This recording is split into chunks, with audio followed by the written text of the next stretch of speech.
Good morning madam. ఎవరు మీరు? ఎందుకు వచ్చారు? నీ మగుడితో పనుండి వచ్చా. ఎక్కడ నీ మగుడు? డీసీపీ వాడు బయటికి. మర్యాదగా మాట్లాడండి. ఆయన ఇంట్లో లేరు. ముందు మీరు బయటికి నడవండి. వెళ్ళే ముందు నీ మగుడితో ఒక విషయం గురించి మాట్లాడి వెళ్తా. ఆ విషయం ఏమిటో నాకు చెప్పండి.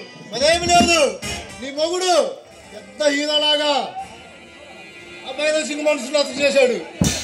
ఏదే కొత్త కదా, వాళ్ళ గురించి తెలియక అరెస్ట్ చేసి ఉంటాడని విడిపెద్దామని రంజిత్ సింగ్ విక్రమ్ సింగ్ వెళ్ళలేదు.